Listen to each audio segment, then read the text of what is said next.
Hey, Hiba. Hello, how are you? Good. How are you? Good, good. And you? Good.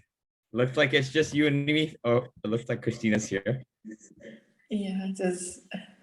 How's everything? Christina. How's everything post becoming nationals of the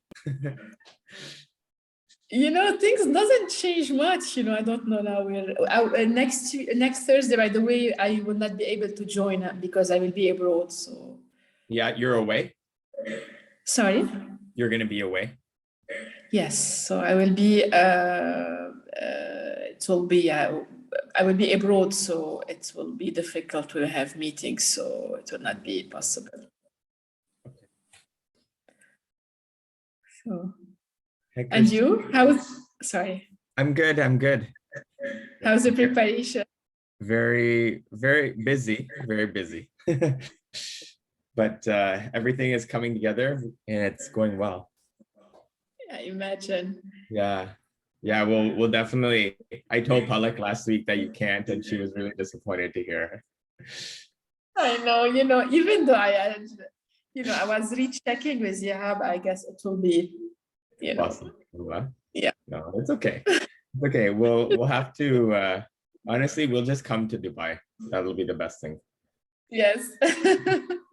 Yeah, I would love to. Do you have any plans to come to Dubai during Expo time or no? Because the Expo finish in March or April, something like this.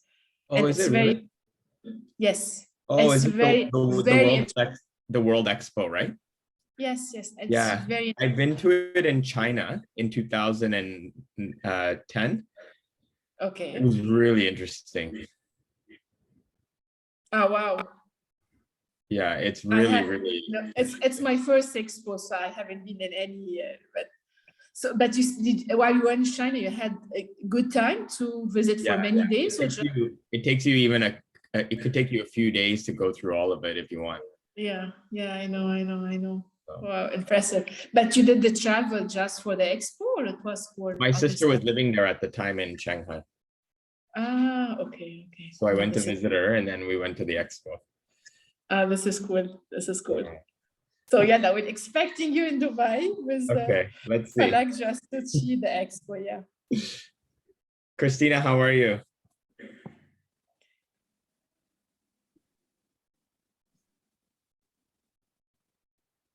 She's not, I guess, hearing.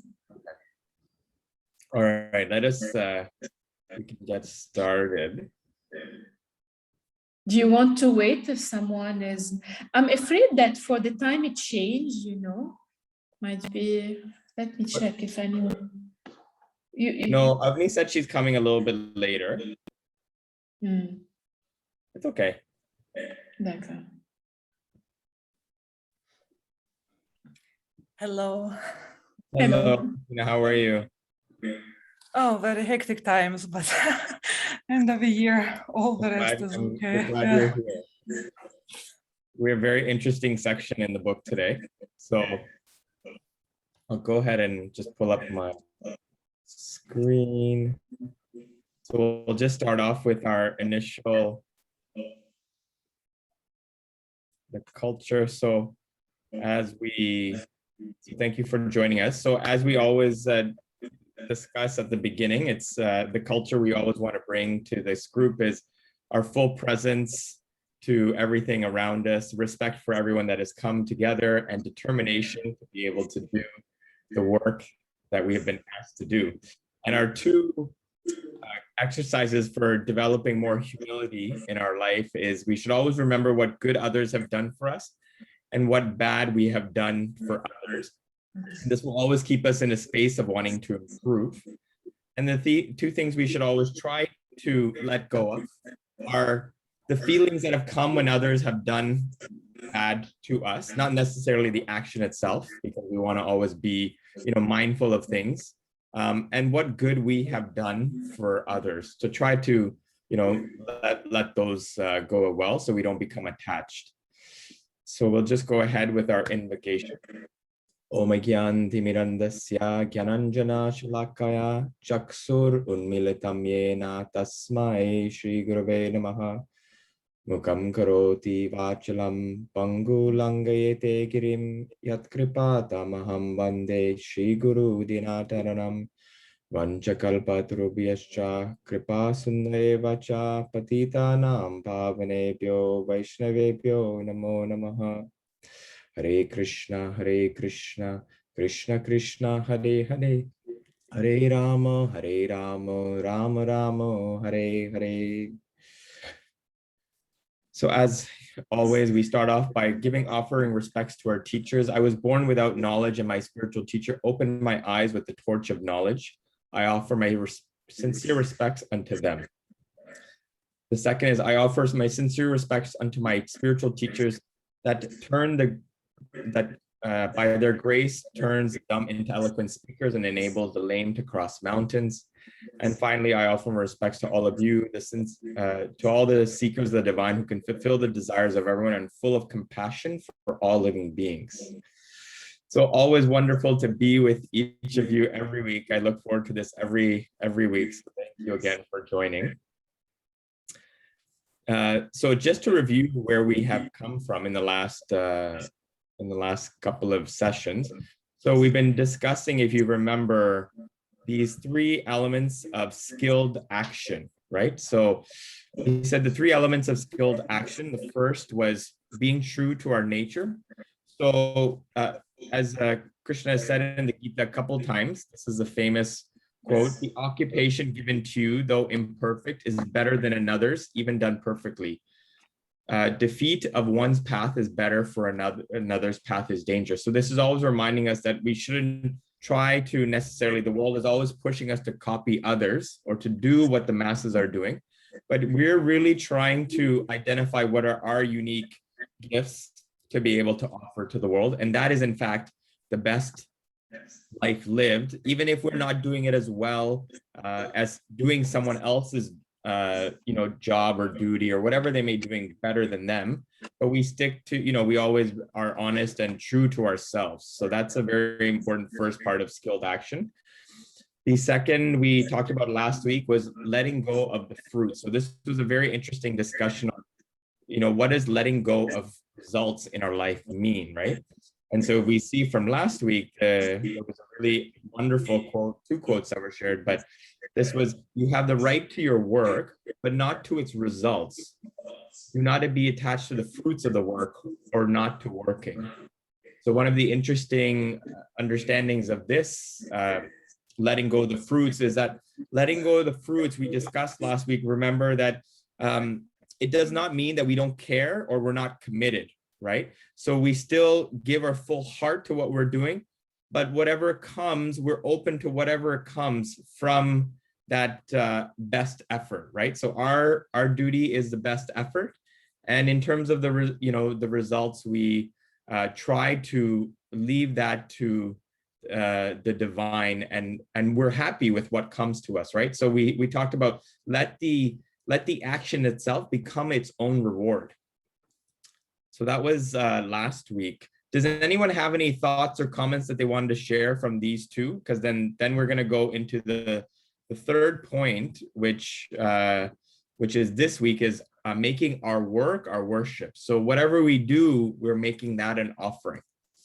So does anyone have any thoughts or comments to share before we move into this week's information?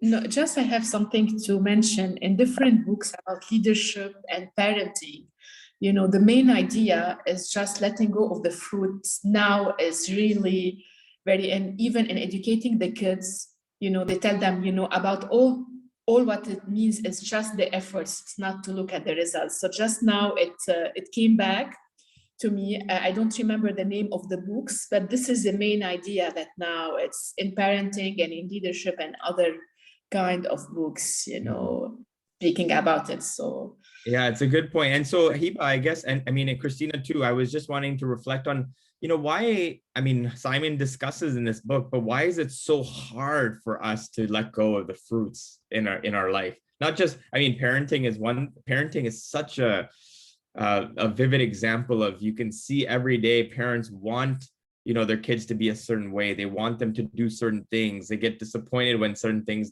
don't happen with their kids, right? And I think children are the most, you know, the one of the most very, you know, brightest and most direct examples of this letting go of the fruits. But I just wanted to see, you know, what do people think on why we have such a difficult time letting go of the fruits? Yeah, please. I guess in our education all the time, and you know, before it was all focused on the end results, because we want to see either numbers or things. And just to mention between brackets, yesterday I had a meeting at school. I'm representing the parents, and it was a very interesting meeting because it was with, you know, the class of my daughter with the teachers. And when I asked the director, because I'm taking the notes for every student, I told him I need the total average of every kid. He told me, we don't care about the average, all we care about the efforts. And what was interesting that in this meeting, so it's an example because it's a real one. Yeah. What was interesting in that meeting, that they give, you know, all the felicitation or, you know, the nice things. It just upon the effort the kid was making, not upon the results he's getting. So it was consistent everywhere. And it was really very interesting, just, you know, like a wake-up call that it's not, they don't look at the results. They look just if he's trying hard, if he's studying, irrespective of it. So that's really so nice. I guess this is the new, not, you know, now the new timing, things are changing, people are evolving. I guess now we are in this stream that doing this irrespective. So we are more used. I guess if we go back, might be 10 years before, we were not used, we were more attached. This is, I don't know, might be this is my own thoughts or my own past. No. I mean, it shows that it definitely shows, Hiba, that you're evolving as an individual.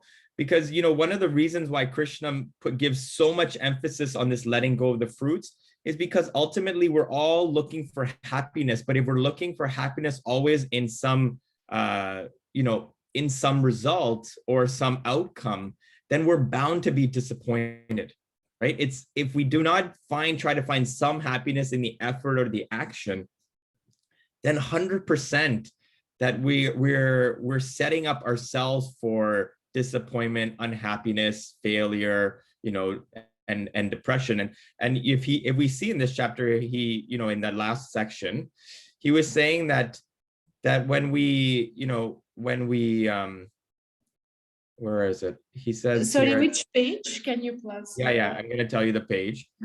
It was in it's in the chapter before, like the one that we were before, but he was just saying that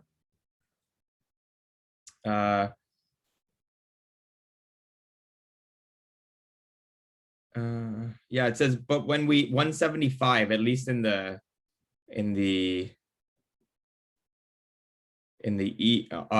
ebook, but Hiba, we're in chapter 9, letting go of fruits, and it's specifically in section number 2. It says, when we become obsessed about the results of our actions, we experience clinginess, stress, anxiety, competition, fear, discontent, resentment, and anger. So he even said, you know, he discusses, we can all relate to these emotions, right? And then he also, the page before, it says, at the top, it says here, where perceived interest conflict, the egoic I and mine lead to rivalry, jealousy, greed, deceit, exploitation, fear, hatred, and ultimately war. And if we see these descriptions of these words, we see this so prominently in the world today. This is really what's happening in the world today. All of these things, hatred, fear, exploitation, greed, right? All based on the sense of I and mine. So, you know, this instruction of letting go of the fruits, it's the only way that we can get out of this concept of I and mine. Otherwise, it's going to be so difficult to remove ourselves from, you know, like if we get something, it was because of my effort. If we didn't get something, it was also because of my failure. No, not necessarily, right? So anyways, I just wanted, to me, when we talked about you know, why this is, you know, why this is so difficult to do. It's because of these qualities, this strong sense of I and mine that, you know, and then, you know, we have that comes from, let's say, greed, or we want to exploit others, we want to control somebody, even sometimes controlling our children, right? We want to control parents. Like as kids, we want to sometimes control parents, right? So constantly this sense of I and mine is really what, I mean, for me, always a reminder of what we need to let go of really is letting go first. As soon as we can let go of being in control, then we can finally let go of the fruits. That prerequisite is necessary, right? So Christina, you wanted to share something, please.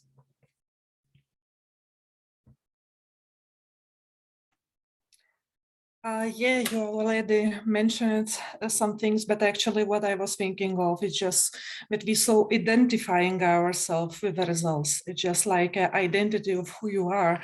And I mean, it's even a conscious or unconscious identity. So that means like how you like what is success, what is not, what is result oriented, bias or goal oriented, and efficiency oriented, and this very contradicts to the way. So that just we are pushed by the environment all the time, and we pick up all the stuff as well, just to how we identify ourselves, how we value ourselves.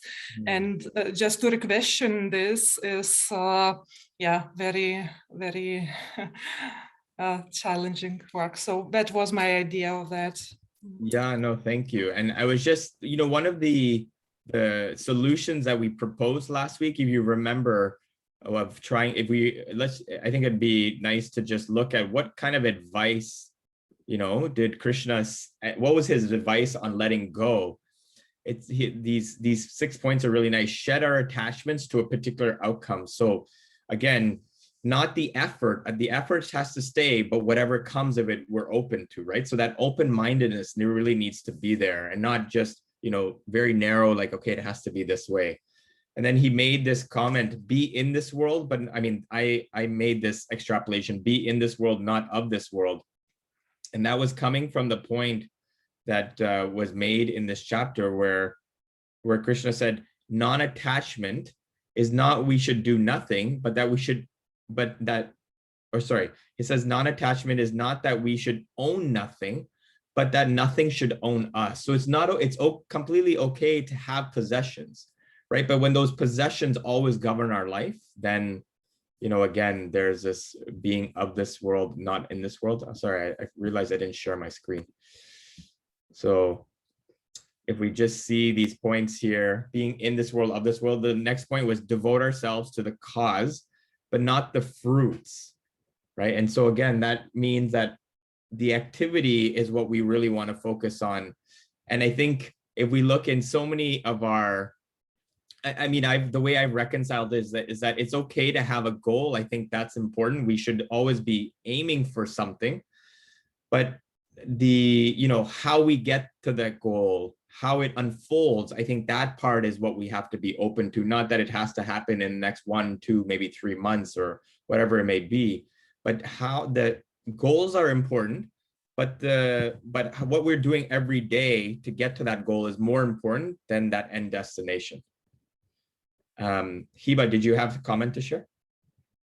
Yes, I had a book that now came to my mind, and it's a must to read it. I don't know if Christina or, you know, Enrique, if you're familiar with it. Please it's tell me. Mindset. The book is, it's a book, I guess, 3 years back. I think I've heard Mindset, of it. Professor Carol Dweck. You know, it's amazing. It's mainly about letting go of the fruits in all the fields. You know, is everything, it's a must to be read, you know. I love this book, but now, you know, I'm trying to remember. So if you have the time, if you didn't read it, really, it's a must to get it. I will send it by the chat, the name. Mindset, and it's by who? Yeah, Mindset, Dr. Carol Dweck, I guess. Carol Dweck, Professor, I guess Professor Dweck, yes. Yeah, thank you for that. I'm gonna keep It's, note of- you know, it's a must. You know, I Yeah, love it. I think I might even, my sister have that book, so I'll have to ask her for Okay. it. Yeah. Um, Yeah, I don't know if I wrote correctly the name of. So that's it. Oh, thank you. And then, so the other, a piece of advice, we're doing our Dharma and making it an active service. So again, this was like doing our Dharma refers to being true to our nature. So being honest with what is our, gifts and acting in that way, and not always looking, to others and seeing, I mean, most of this world, it operates on, okay, how can we duplicate, what someone else is doing, right? And trying to, and it may take many years for us to find our Dharma, but even Krishna says that in fact is a better way to live, and making that an active service rather than, focusing on someone else's, whatever may be career or whatever service they may have, right? I thought this was a really nice one. Focus on how we do something rather than what we're doing. And this always comes back to, Simon was emphasizing what our intention is, right? So what is our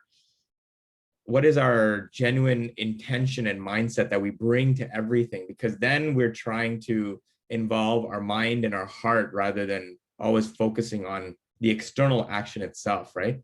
You'll see in this next chapter, he's glorifying someone who is just sweeping the floor, but how he sweeps the floor is really what he really points out, and we'll come to that. And then the last point is, in the spirit of service, your best qualities will naturally emerge. I really like this. This was advice that Simon's teacher had given to him, that when we focus on the service, that is when, in fact, the real magic will happen.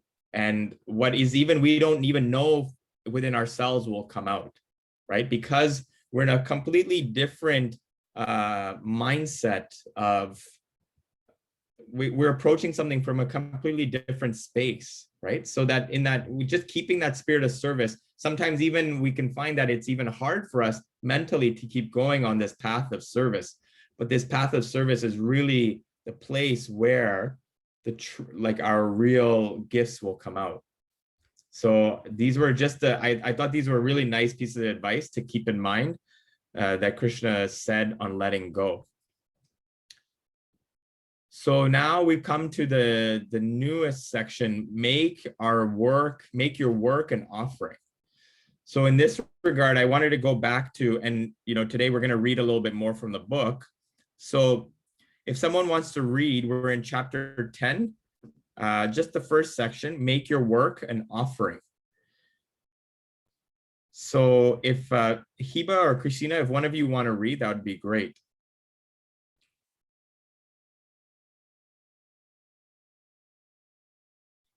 Just trying to find it. 1 second. Okay, no problem. It's right at the beginning of chapter 10.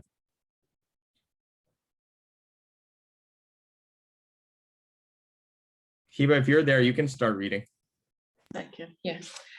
Make your work an offering. There were things I hadn't told many people, not even my friends. One was that my mother was a heroin addict. She died when I was young from a drug-related illness. In writing my first book, the Book of Dharma, Making Enlightenment Choices, I decided to share a few personal details about my life. I felt exposed and vulnerable. How would readers react to such revelations? I had other concerns too. Would the book be well received? Would there be sufficient sales? I had been working on the manuscript for more than 3 years. What if someone I had showed the manuscript to published a similar book before I did?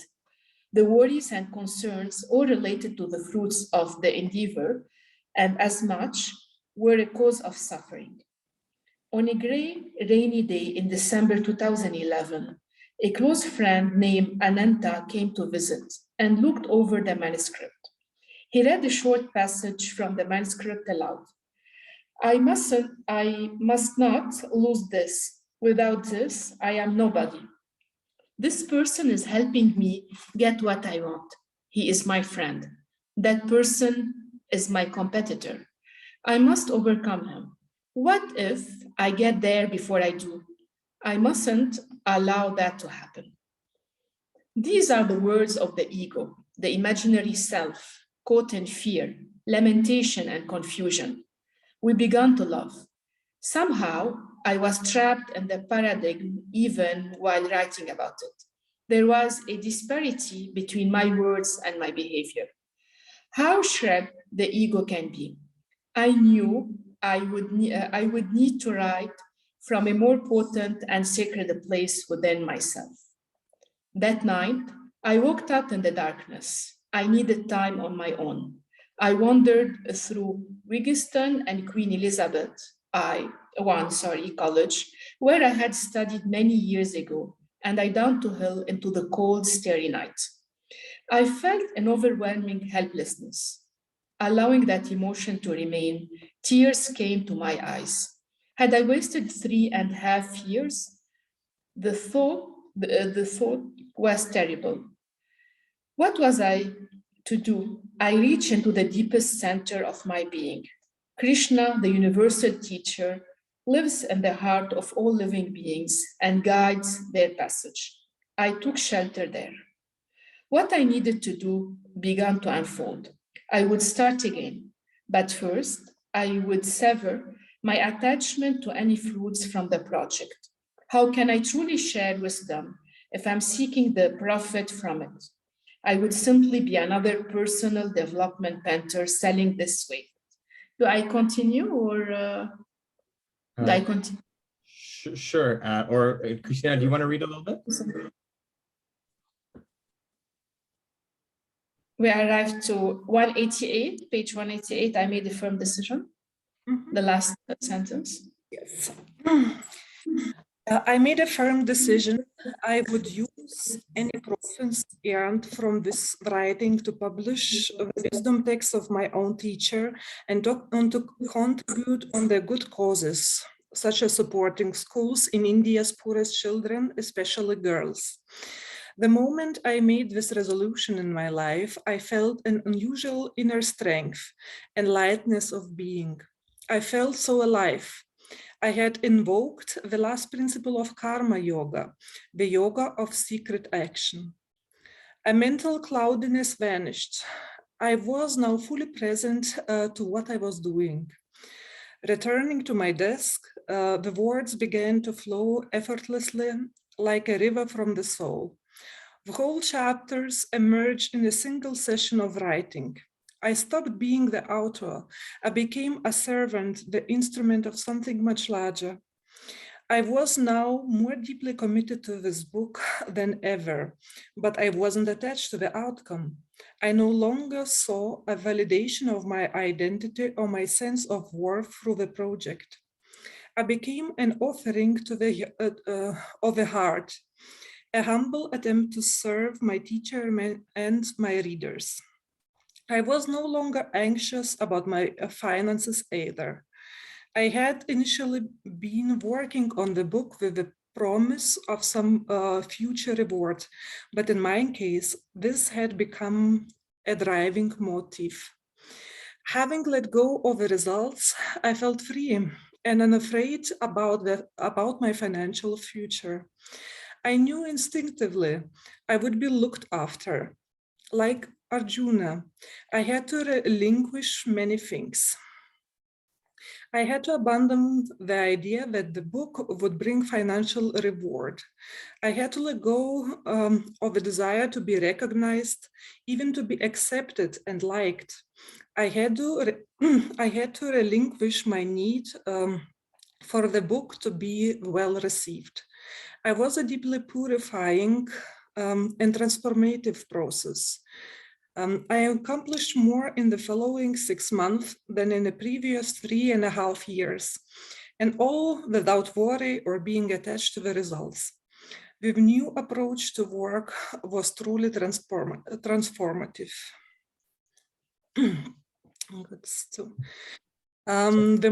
can just take a break there. Anything that people wanted to share from this first section? one thing that I noticed was, do you see here, if we go back to page, we talked about that quality of that when we focus on the service, our best qualities come out. So I see that happening here. On page 188, he says, I made a firm decision. I use the profits towards help, other cause. And he says, the moment I made this resolution in my heart, I felt an unusual inner strength and lightness, right? And so we see that once he shifted away from, the results and just on what he was trying to do, again, it like in this case, his productivity and his writing, just exploded really because of, he says all that mental cloudiness had vanished, right? So it's really interesting to see like what awaits us when we, what awaits us when we are in this process of, just then focusing on what we're doing rather than the end goal. Does anyone else have any comments or thoughts?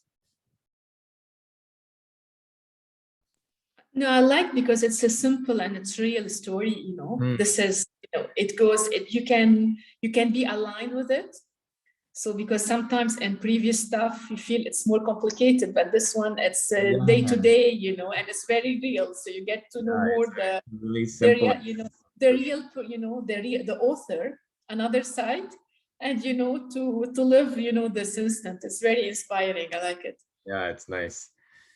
Rita, how are you? It's nice to have you. Maybe she's not. Is she there? Okay. All right, we can continue reading. I'll go ahead and I'll read a little bit. The morning sun shone on the towering sandstone temple, gleaming against the crystal in the stone. Bright green parrots flew about in pairs. The branches of nearby trees shook as the little monkeys jumped playfully. For this vantage point in the town of Vrindavan, you can see everything for miles. The temple dedicated to Krishna was home to many tulsi plants in clay pots, which were carefully watered each morning. They were sacred sanctuaries. Such places have a way of decluttering the soul and helping us remember what's truly important in our life. I sat down near the tulsi plant to meditate. Within minutes, I was deeply absorbed. In a sacred sanctuary of the soul, meditation can be effortless. In my contemplation, I could hear beautiful songs. This melody and words were enchanting and overwhelming me with joy. I opened my eyes and saw an old man sweeping the temple courtyard with a broom made of long, thin branches. As he swept the dust and leaves, he sang to his beloved Lord Krishna, and tears of happiness rose to his eyes. Without a care in the world, without concern for who might be watching or listening, he poured his soul into song. His face radiated happiness and life, and I could see that he was engaged in sacred action. The menial task of sweeping commonplace and humble was filled with remarkable beauty and charm. There is a Sanskrit word of sacred action, action compelled by devotion, seva. Captivated, I stopped to watch for a few minutes. I had never before witnessed how an act so menial and simple could carry so much beauty. Watching this man, I realized that it doesn't matter whether what we're doing is little or large, humble or grand. If it's in fact an act of devotion, it fully satisfies the soul. Transcending the ordinary becomes a pure expression of the soul. When the old man put aside his broom and sat down, I struck up a conversation, hoping to learn more about the sacred action. What was it that transformed a simple, ordinary activity into something so potent? Was it possible to make all our actions such an expression of beauty? If so, how? I've seen you sweeping this temple court yard each morning, I said in Hindi. You seem so happy doing it. What makes this work so special for you? Seva is the only valuable thing in my life, the old man said. It doesn't matter what you do. If you do it with devotion, it purifies the heart. It frees you from all suffering and awakens bhakti, sacred love in your heart. He looked at me intently, his eyes glistening like liquid emeralds. Life is meant for seva. So many are busy accumulating money, but in the end, money can't help you. This is because you're a spiritual being. Only sacred love can fulfill you. In the Bhagavad Gita, Krishna tells Arjuna to make everything he does an offering of love. Krishna recommends sacred action. This is when we make our daily work a practice and a form of worship. To make everything we do part of yoga, our yoga practice, Krishna has added the third and final teaching of karma yoga, the yoga of skillful action. Turn it over to me. Whatever you do, make it an offering of devotion to the divine present within you and within all beings. In this way, what you do becomes an act of worship, a form of yoga. And so this is in fact quoting it's a paraphrase from the Bhagavad Gita, 13th chapter, 10th verse, on unwavering offering of love. Hey, Paul, nice to have you. So any thoughts on this section? So Paul, we're just in chapter 10, and this is make your work an offering. So the last of the 3 elements of skillful action. And we're specifically reading section 2. And section 2 here, he's describing a street, like a sweeper that he meets in the temple, and he's just enamored by how much, happiness he's getting just from this simple act. And so the street sweeper has some very wise words to share. Anyone wanted to reflect or share anything that was just read from this section?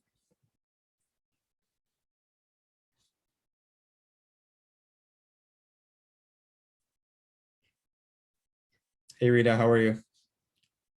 Morning. Morning, everyone. I said hi in the beginning, but I don't know if you heard me. I heard you, and I was still I just got up, so it was like I wanted to get on, and I thought I just needed some time. Yeah, so there we go. Morning, everyone.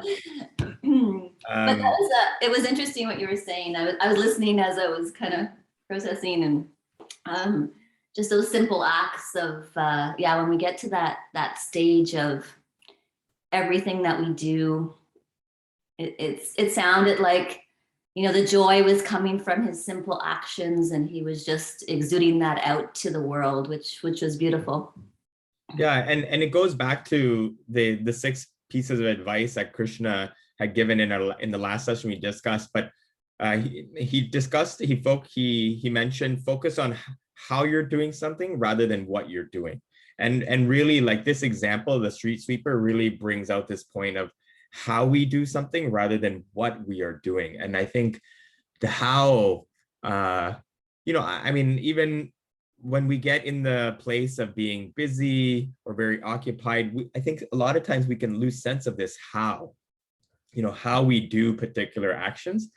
And I think if we can stop to even think about this point of how we can change our whole approach to what we're doing, however minute it may be, however important it may be, and also even how stressful the situation, we may be in a stressful situation, especially when it may come to work. But I think again that how is just coming back to reflecting on our consciousness, our mindset, our heart that we're bringing to each thing that we do. And to me, this is a really powerful example of how something so simple can be for him so fulfilling internally.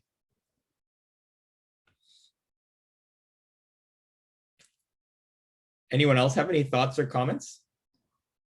Or even maybe an example of where something so small, or something small or big, but when they just changed the mindset by which they were doing something, that it really changed what they were doing. Yeah, it's not a personal example, but what's coming to mind is that just the in Montreal at St. Joseph Oratory, Brother Andre, he was a person that just, I guess they didn't think he would amount to much. And so then every day he just started to kind of open the door in the oratory. And so he was the doorkeeper, or the door person that opened the door, welcomed people. And somehow that, as he did that day in and day out, people started to to realize there was something special about him, and he started to kind of minister to people through this simple act of being a door opener. I don't know the exact whole story, but you know, fast forward to now, like he's a saint now, like a Saint Brother Andre. The whole it's all named after him, and it just goes back again to how you're saying, like how we do something when we bring that love in our heart to something, it just spills over to people, and they recognize it, and they want to be around you, even in doing those simple actions. And sometimes you're ministering to people just by your presence of being there. And yeah, so it's interesting. Yeah. Hey, Avni, we're in this section. I just want to let you know where we are. We're in chapter 10, Avni, and we're specifically in section 2. And in section 2, he's describing Simon's watching this person sweep in a temple, and he's doing this every day, and he's seeing what kind of happiness that he's deriving just from this simple action. And the question that I just put out there to everyone is, you know, a situation where we've taken something, you know, what might be very minute, and kind of changed it into a, you know, turned it into a situation where, you know, we're deriving some inner fulfillment. And it just speaks to the point that Krishna, the advice he gave us last week, was change how we do something rather than, or focus on how we do something rather than what we're doing. I will say for myself, it oftentimes come in the activities that I'm doing alone. So like, for example, yesterday, it was just like in the act of like cutting vegetables to like prepare food, right? And just trying to bring some, you know, obviously the action itself may not be so interesting, but sometimes, you know, what I do is I'll listen to things as I'm doing something which might be minute, and that helps me change my mindset of what I'm doing. And then the other time that I think for me, I try to shift this is cleaning dishes or just doing dishes. And in the Bhakti tradition, it talks about that, you know, anytime we clean, that if we can just keep this visualization of that, we're also doing that internal cleaning of the heart, that, you know, these impurities that we talk about of me, myself, and I are actually being kind of slowly like cleaned away, even when we're doing that external cleaning. But if we can keep that consciousness of that internal cleaning while we're doing that external cleaning, it changes just that simple act of, you know, I will say that most people will like want to delegate cleaning like as fast as possible, right? Especially when it comes to a huge pile of dishes. But that's something that's really helped me when I used to stay both in New York and India. When I used to spend a lot of time with the monks, we'd spend hours at a time. You know, when you cook for like a lot of people, there's hours of pots to wash, like hours. But and if you don't have like a different mindset to approach it, it can be quite overwhelming. So anyways, that's just my small example of taking something pretty rote or day to day and trying to and deriving happiness from the action in itself, which might be very like simple or you know, not very significant. Hiba, please. Yeah, just wanted to add something, you know, it's like the decluttering effect that we have, you know, it's your cleaning. You know, personally, I feel it's the best. Sometimes I feel angry. I do decluttering. I feel very good about it. So I guess it's the same, like out and in, it make all the difference. And if I'm not mistaken, it's very present in the Japanese culture. I guess they have something they do it before the end of before the new year. I don't know. I don't remember the exact name, but it's like something, a kind of decluttering in their culture. They do it before the another year start. So it's you know, it's culturally, and it has a lot of effects. So I like what you're saying. So every time now I'm rewashing, I will, you know, it's a different way. It's how you do it now. It's really interesting. Even in these small things, it make all the difference. I totally agree. Yeah. And I will say that, you know, one of the principles of yoga, if you look at Ashtanga yoga, one of the principles is cleanliness. And I always say that the first one of the best ways to declutter our mind is just to start cleaning the space around us. It sounds really trivial, but it really works. It's so effective. Just, if you're feeling a little bit overwhelmed or lots going on, even if you just take 10 minutes to clean, there will be some space within you that opens up just because you've cleaned some space. So cleaning, again, has that effect on us. But this, this deeper significance of cleaning is that we're always trying to, kind of clean away those impurities that are within us too. And then cleaning, like cleaning this way also is like cleaning this way internally as well. So it's an analogy that I've always tried to keep in mind during that cleaning process as well. And you can approach it with a little bit more enthusiasm than what might otherwise be. I guess it's a visual pollution, I guess you can say it. Yeah. For me now, you're saying, I'm thinking it's a visual pollution. We can remove this visual pollution by, these two kinds of decluttering cleaning. So. Why don't we move on to section 3? If someone else wants to read, either Paul or Avni, we're reading a little bit more from the book today. So section 3, it starts as life is like a droplet. If someone wants to start from there. I don't think I've ever read. I can try. Please. Life is like a droplet balancing on a lotus leaf, my teacher explained. At any moment, it can fall. We can't say how much time we have left. Therefore, do everything with care and attention. And if it's your last moment, your last chance. A yoga warrior keeps the thought of death at her left shoulder. This might seem a bit extreme, but awareness of our own mortality can kindle a desire to act impeccably. It can bring our full presence to the action at hand. The best place to meditate, my teacher explained, is known as Jivan Sandhi, the juncture between life and death. This is where our prayers can be heard. This is where all the great masters in our line have attained perfection in their practice. The juncture between life and death. How does one reach that place? I was a young practitioner who struggled with japa, mantra meditation. There were monks who could meditate for hours on end, lost in rapture as they entered the inner landscape of the heart, the mystical realm of devotion. But this practice was new and difficult for me. My mind was easily distracted. My teacher saw this. One morning, he called me over. Right now, your japa is not very effective. You should spend time in the early morning sitting in stillness for your meditation. But during the rest of the day, burn in the fire of seva. Dedicate your life to sattva. The doorway to bhakti will open for you. Then your practice will become easy. You'll be completely absorbed. From then on, I began seeing myself as a servant. I began asking, suppose this were the last thing I did in my life, the last opportunity to be of service. How would I perform this task? I wanted to walk the sacred pathway between life and death. Thank you. Any reflections on this? Avni, to me, it's reminding me of this juncture between life and death. I think we're often reminded of this in our conversation of remembering who we are, of just trying to reflect on our mortality as a means to help change our consciousness to how we approach things. And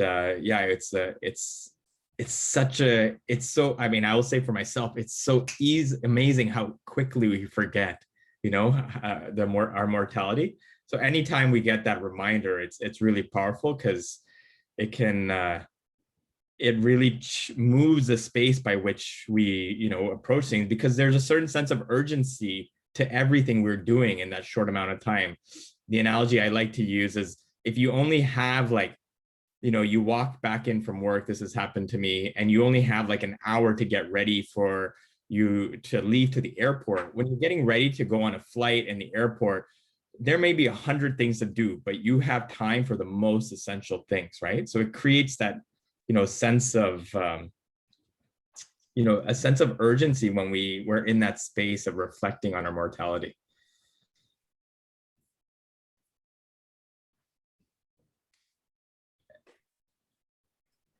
Anyone else? Any thoughts or comments?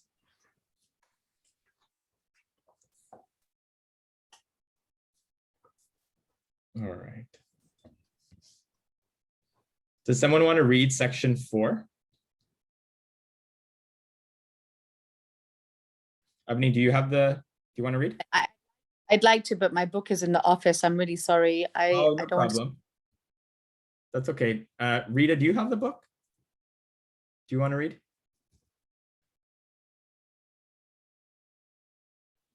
Have it on my iPad. I have to go get it.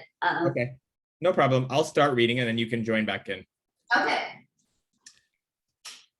The young Asami boy who had been sitting quietly in the temple suddenly began coughing up blood. At first, a few specks, but blood was soon pouring from his mouth, bubbly and red right. Tuberculosis. Everyone stepped back in dread. It was 1946 when this 16-year-old monk named Ananga Mohan fell severely ill. He was a kind-natured boy who sang very sweetly. To this day, tuberculosis, or consumption, as it was firmly known, remains the most deadly infectious disease in the world, killing 1.5 million people a year. Highly contagious, the bacteria is transmitted through the air. Everyone was afraid to approach Ananga Mohan, but my teacher personally cared for him with great attentiveness and love, cleaning and feeding him, and carefully seeing all his needs for many months, until Ananga Mohan passed away. One of the most difficult things someone can do is tend to a dying patient, especially if they have a highly contagious disease. My teacher had quite literally offered his own life for this seva. He described this time to me as a turning point in his practice. This dedicated seva melted the heart of his teacher, Srila Bhakti Pragyan Keshavi Goswami, who taught him the most confidential secrets of the Bhakti tradition. Born in 1921 in Bihar, India, my teacher, Srila B.V. Narayan Goswami, joined the Teachers Temple Monastery in the 1940s. Since childhood, he had studied India's sacred texts, and he embodied these teachings by dedicating his life to seva. Whatever my teacher did, he did with utmost attention and presence. I watched him fully immersed in his morning and evening meditation, engaging with various visitors and pilgrims, and explaining the teachings of the ancient yoga texts. Both momentous and seemingly insignificant tasks commanded his full attention. He did everything as a personal offering of devotion, and that imbued whatever he did with beauty and deep significance. I apprenticed with my teacher for 16 years, living and traveling with him continuously for several years during that time. I saw no difference between the way he did things when he was being observed and when no one was watching. There was no discord between what he said and how he lived. In the temple monastery, monks are taught to act with full attention and devotion. We can't make what we do an offering of devotion if we're not present to what we're doing. But if we do it as an act of love, we'll necessarily be deeply present. For example, if we're cooking a meal for a loved one, we'll plan the menu with great care, selecting only the choicest ingredients. We'll cook with all our heart. And when we serve out the meal, we'll definitely be fully attentive to the needs of the person we love. In the temple monastery, I often felt like a complete beginner. The monks do everything such a distinguished level of consciousness and quality of intent. Most of them didn't even have formal education in university. They didn't have experience in law firms or commercial enterprises, and yet they seemed more skilled in whatever they did than professionals trained. The same monk could sweep the stone steps of the monastery, take charge of cooking a magnificent meal from tens of thousands of pilgrims, rebuild a wall at the back of the temple, arrange the reprinting of several book titles, and expertly care for an ill or dying patient. There was nothing they couldn't do. Nothing was too difficult, too menial, or too bothersome. I learned from them that there is nothing that I too can't do if I set my heart to it. To exercise the yoga of skillful action is to do whatever we do impeccably with full attention for its own sake. We're accustomed to bringing our best self to our yoga mat, but in our daily life, whatever we're working at the office or preparing a meal at the end of the day, we may be distracted, inattentive, lazy, or vexed. The monk taught me that only love and affection has the power to fulfill the soul and to attract the soul of the universe and the soul of all souls. And this requires attention and presence. In its ultimate expression, the yoga of action is to live through deeds of love. If we could express love in everything we say or do, how our life would be utterly transformed.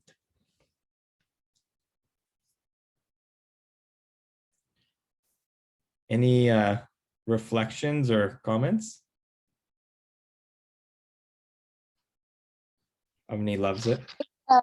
Yeah, it's a lot about, it's just basically being mindful about every single second, moment, isn't it? It's just that delicate, gentle approach, which I wish I had. Yeah, it's there's the mind, but I think what he's really trying to get at is that if we can bring our heart into things more, then the mind follows it naturally, right? And so I think the world day to day, it talks about this mindfulness, which is at a cerebral level, I think of it as. But I think if we can almost reverse it and start with moving the heart first, and the mind naturally follows. That's what I'm really taking out of this this section here, is that this mindfulness, this distinguished quality of intent. The quality of intent first improves when we can improve the quality of the heart's intention first, right? Like if we could do everything, if we could approach how we approach our children or our spouse, if we could approach everyone like that with that same heart, that would really just, be a game changer if you think about it, right? Any other comments?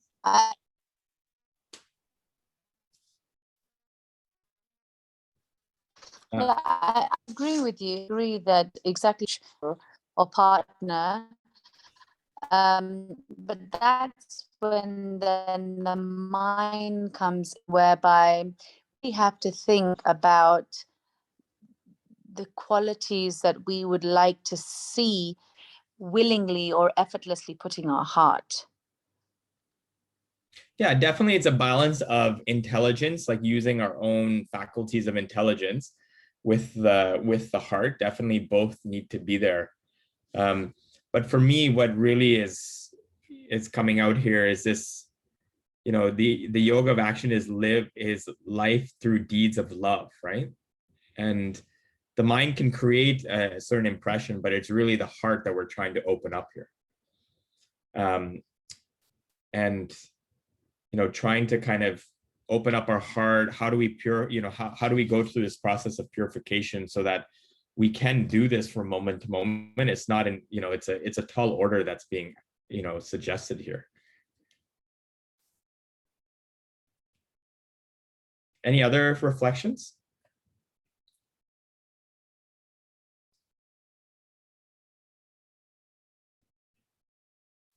All right, if Rita, do you want to read the start of section 5? So what? Yeah. Sorry, Avni? I said if she wants also to read half, I've got my book, so whenever she wants to. Okay, sure. Yeah, you go ahead. I have to still find it. What page are? Oh, sorry. We're in section 5 of chapter 10, and on my page is 196. 197, yeah. So say that again, chapter 5 of... No, chapter 10, section 5, and it's page 196. 10, section 5, 196. Okay, you go ahead, Avni, and I'm going to try to find. Okay. When I told Peter about making whatever we do an act of devotion, his eyes lit up. This is what I try to do, he confided. When I teach, I devote myself to it as a service to my students and an offering to... Peter paused. If you remember, Peter was a very successful solicitor at a top-tier London law firm. At the height of his career, Peter realized that practicing law was not his passion. He had been chasing an empty dream. He became a teacher. I wondered whether Peter was trying to indicate the soul of the universe, that ineffable ineffable source of all existence and non-existence described in the sacred yoga text and perceived by rishis in their deepest meditation. In the Bhagavad Gita, that supreme resting place is Krishna, the Lord of Yoga, present in the heart of all beings as a universal teacher. I believe we're more than just skin and bones, Peter continued. There's a spark of divine that illuminates us all. When I teach, I try to serve the divine within all beings. How do you make what you do an offering? I asked. Well, firstly, I give my full presence and attention to what I do. I don't turn up feeling as though my teaching or anything else I do is a chore. I see it as a privilege, and I love what I do.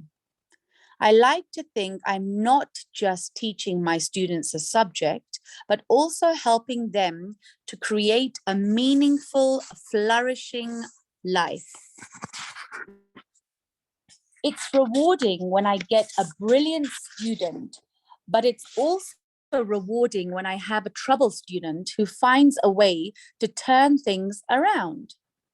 It doesn't always work out that way, of course. I can do my best, but ultimately I know I can't control the outcome.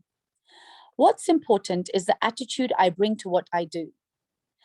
That mood of service, I imagine, helps when the work gets difficult.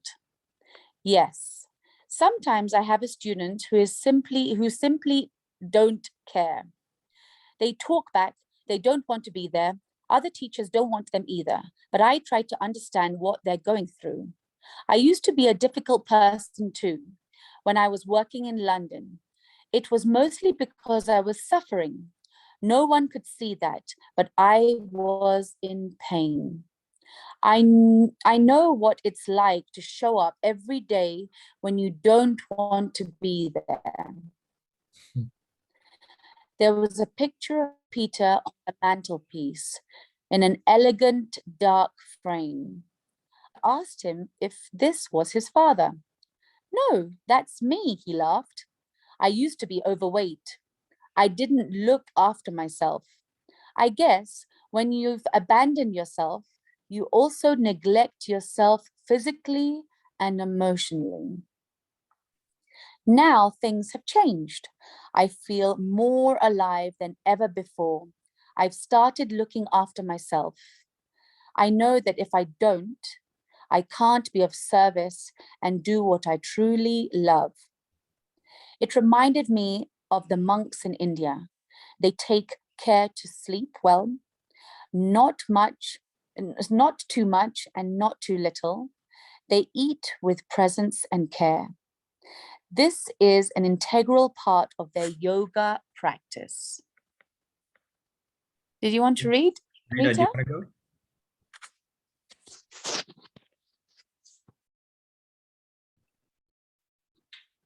Are we in make your work an offering? Yes, we are. Section 5. Shall I continue? Yes, go ahead. Thank you. Our physical body is a vehicle by which we try to make our life an offering of love. It's our chariot on the field of life. For someone living in a consumer society, learning how to do work as deep service can be life-changing. Rather than thinking, what am I not getting? That's so true. We can ask, what can I give? If there is something wrong with the situation, rather than dwell on its faults, we can ask ourselves, how can I help make it better? My God, I'm really sorry, but I really feel that I was meant to read this. There's so many ways to begin developing a mood of service. We can serve the values of kindness, compassion, and human dignity. We can serve the earth or the evolution of consciousness. In the esoteric bhakti tradition, we develop selfless love by directing our service to Krishna, the supreme origin, in whom all things rest.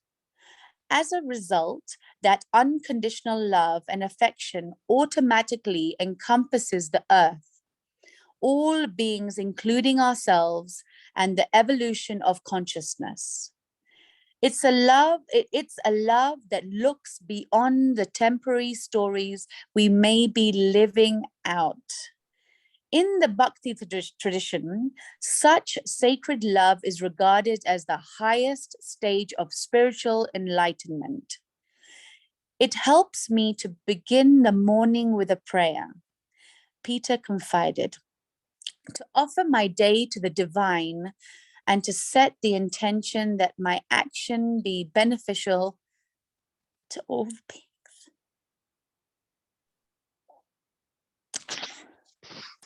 You gotta continue being emotional.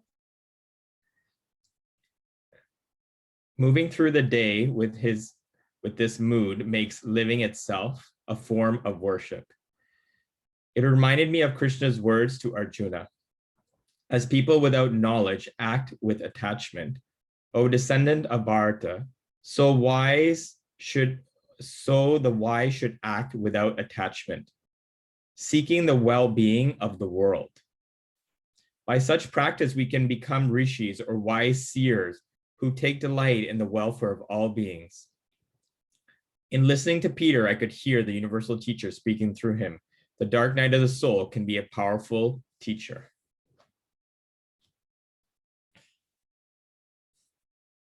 Wow, what a section. Any reflections to share from everything, this section that was just read?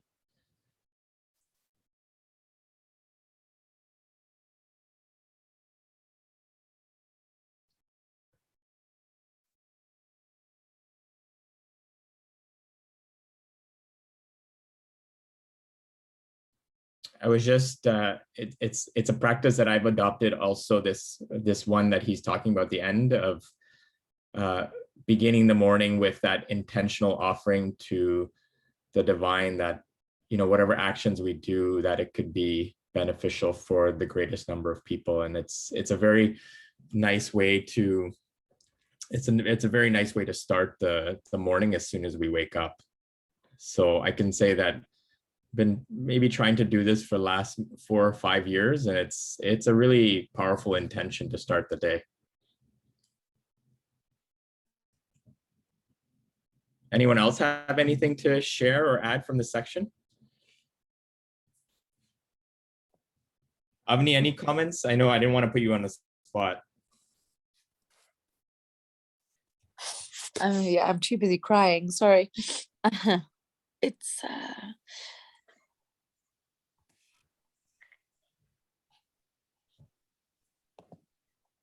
sorry, Rika.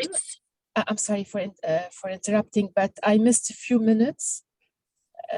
I was not able to hear it. So you said that this is a very powerful way to wake up in the morning. Can you I was referring, yeah, I'm sorry, I missed a few minutes. Yeah, I was referring to this section at the end where I also, what Peter had said of beginning my morning with a prayer to offer my day to the divine and set the intention that my actions be beneficial to all beings. So it's something that I've also been doing for the last probably 4 or 5 years, where, you know, and I consciously do it as soon as my feet hit the ground, as soon as I kind of, you know, roll, like come out of bed. It's even the first thing I do before I get out of bed, it's just make that intention. And it's a very powerful one to start the day. So that's what I was referring to. Avni, did you want to?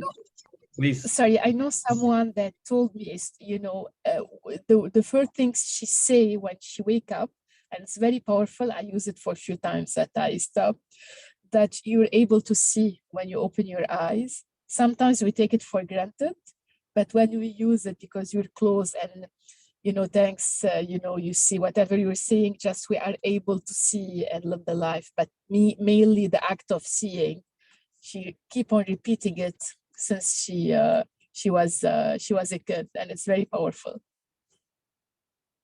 Just one measure. Thank you. Avni? Yeah, I think that, sorry, I got really emotional because it really hits home.